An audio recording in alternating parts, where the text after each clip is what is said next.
আসসালামু আলাইকুম এভরিওয়ান, কেমন আছেন সবাই? আশা করি আল্লাহ তাআলার অশেষ রহমতে সবাই খুব ভালো আছেন। আলহামদুলিল্লাহ, আমিও ভালো আছি।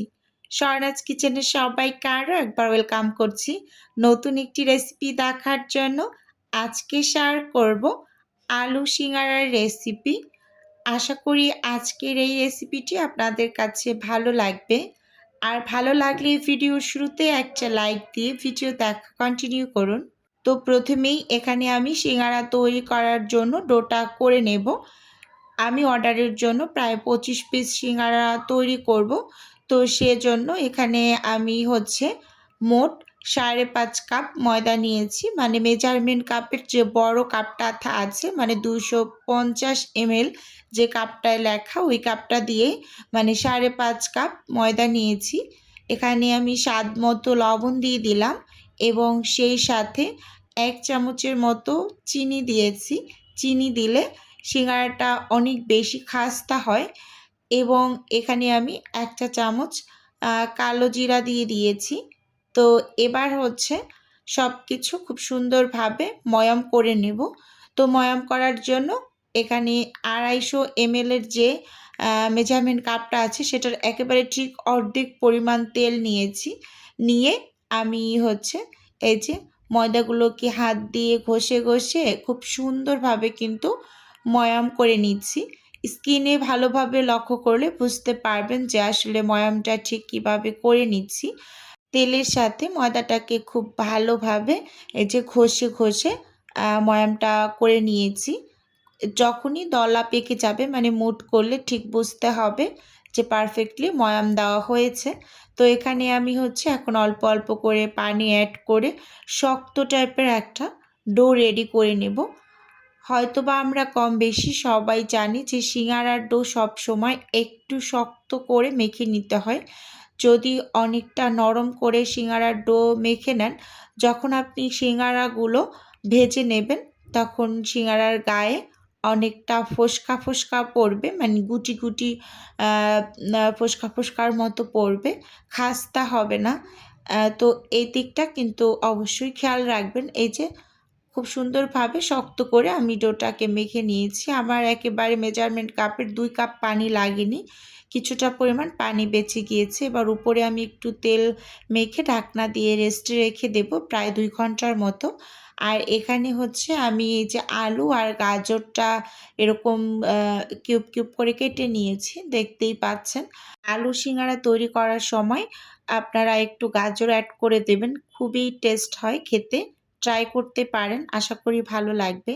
তো এখন আমি পুরটাকে রেডি করে নেব। চুলোতে একটা প্যান বসিয়ে দিয়েছি।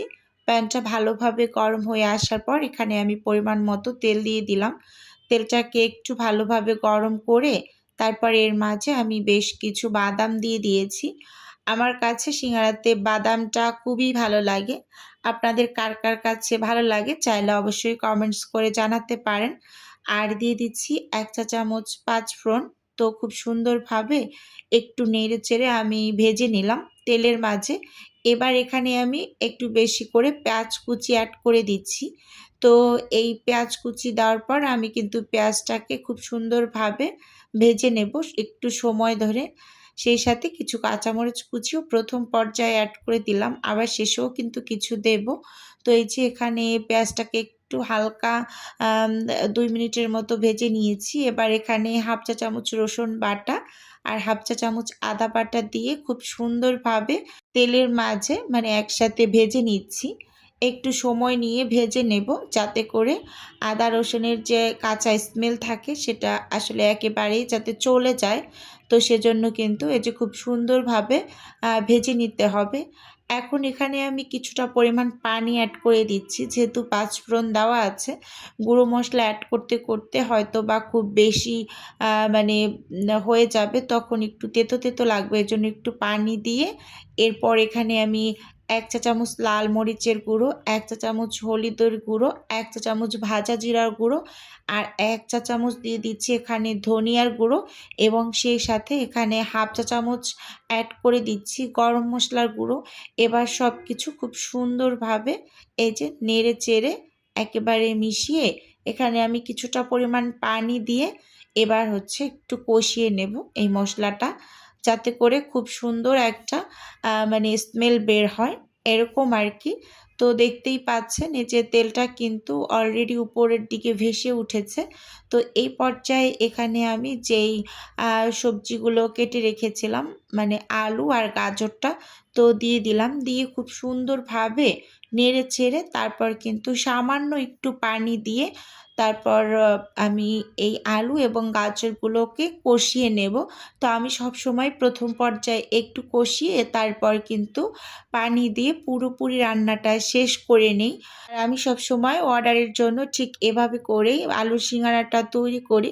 এই আলুর সিঙ্গারাটা খেতে খুবই ইয়াম্মি হয়। আপনারা ট্রাই করতে পারেন এই রেসিপিতে। মানে হয় না মাঝে, মাঝে একটু খেতে ইচ্ছে করে সন্ধ্যার সময়।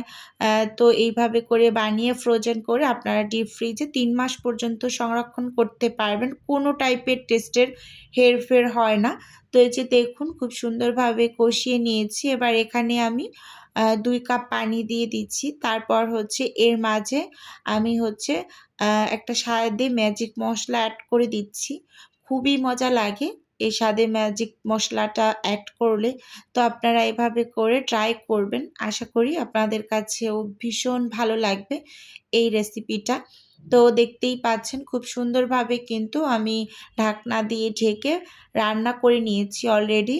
তো এবার ঢাকনা খুলে আমি কিছু, কিছু আলু একটু স্প্যাচুলা দিয়ে ভেঙে দিচ্ছি। এতে করে খুবই ভালো লাগে। কিছু আলু মানে আস্ত থাকবে আর কিছু মানে ভাঙা থাকবে, এরকম আর কি।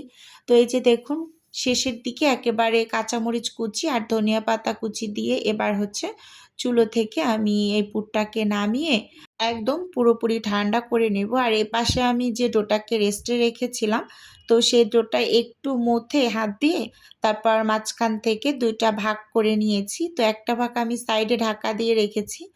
আরেকটা ভাগ থেকে আমি লম্বালম্বি একটা এই যে ডোয়ের মতো করে এবার এখান থেকে ছোট, ছোট করে লেচি বের করে নিচ্ছি। তো এভাবে করে লেচি বের করে তারপর কিন্তু আমি হচ্ছে সিঙ্গারাগুলোকে বানিয়ে নেব। তো এখন এই লেচিগুলোকেও আমি সাইডে কিন্তু ঢাকা দিয়ে রেখে দিচ্ছি। না হয় কিন্তু আবার উপরটা ড্রাই হয়ে যাবে। তো এখান থেকে এই যে একটা লেচি নিয়েছি, এখন হচ্ছে সিঙ্গারাগুলোকে আমি বানিয়ে নেব। তো উপর থেকে একটু মানে সামান্য একটু ময়দা ছিটিয়ে তারপর কিন্তু রুটিটাকে লম্বালম্বি করে বেলে নিচ্ছি। হয়তোবা আমরা কম বেশি সবাই জানি যে সিঙ্গারার রুটি সবসময় লম্বা করে একটু মোটা করে বেলে নিতে হয়। অনেকটা আবার মোটা না, মানে একটু মোটা করে আপনি বেলে নেবেন। তো স্কিনে ভালোভাবে লক্ষ্য করলেই কিন্তু বুঝতে পারবেন। তো এই যে এখানে কিন্তু আমি একটা রুটি কেটে নিয়েছি। তো এবার হচ্ছে মাঝখান বরাবর আমি এই যে ২ টা ভাগ করে একটা ভাগের মাথায় আমি কিছুটা পরিমাণ পানি লাগিয়ে তো এক সাইড এরকম টেনে একটা কোণের মতো করে নিয়েছি। তো এবার হচ্ছে আমি পুর দিয়ে মুখটা খুব ভালোভাবে লাগিয়ে দেব। তো ভিডিওর এই পর্যায়ে ছোট্ট করে নিজের বিজনেসের একটু প্রচার করছি। আপনারা তো অনেকেই জানেন যে আমার ছোট্ট একটা ফ্রোজেন আইটেমের বিজনেস আছে। যদি কেউ কোনো টাইপের ফ্রোজেন খাবার অর্ডার করতে চান তাহলে স্ক্রিনে দেওয়া হোয়াটসঅ্যাপ নাম্বারে নক দিলেই কিন্তু আমি A to Z বলে দেব। আর যদি কেউ অর্ডারটি সরাসরি কনফার্ম করতে চান হোয়াটসঅ্যাপ নাম্বারে সরাসরি কল করে অর্ডারটি কনফার্ম করতে পারেন। এই যে এখানে কিন্তু আমি একটা সিঙ্গারা তৈরি করে নিয়েছি। ঠিক এভাবে করে আমি সবগুলো সিঙ্গারাকে বানিয়ে এবার হচ্ছে এই যে ফ্রোজেন হতে এগুলোকে ডিপ ফ্রিজে দিয়ে দিচ্ছি। এরপর আমি ফ্রোজেন করে তারপর ডেলিভারির জন্য রেডি করে নেব। তো দেখুন এই যে এখানে কিন্তু আমি ফ্রোজেন হওয়ার পর একদম প্যাকেট করতে চলে এসেছি। আপনাদের একটু দেখিয়ে দিচ্ছি। আপনারা এরকম বরফ করে তারপর হচ্ছে যেকোনো একটা এয়ারটাইট বক্সে ভরে ৩ মাস পর্যন্ত সংরক্ষণ করতে পারবেন। তো আমি যেহেতু ডেলিভারির জন্য তৈরি করছি, তো এগুলো হচ্ছে প্যাকেট করে নিচ্ছি। আর এই ডেলিভারির মুহূর্তটা যে কি ঝামেলার থাকে কি আর বলব। যেহেতু আমি সবসময় অনলাইন ডেলিভারি করে থাকি। তো যখন রাইডার চলে আসে তো আমি হুটহাট করে এরকম প্যাকেট করে নেই, মানে খুবই দ্রুত গতিতে। তো মাঝে, মাঝে আপনাদের সাথে শেয়ার করি, আবার মাঝে, মাঝে কিন্তু শেয়ার করতে পারি না। আবার মাঝে, মাঝে তো ছবি তুলতেই ভুলে যাই, এরকম হয় আর কি। তো আজকের ভিডিও এ পর্যন্তই রাখছি। দেখা হবে নতুন কোনো ভিডিওতে। আল্লাহ হাফেজ।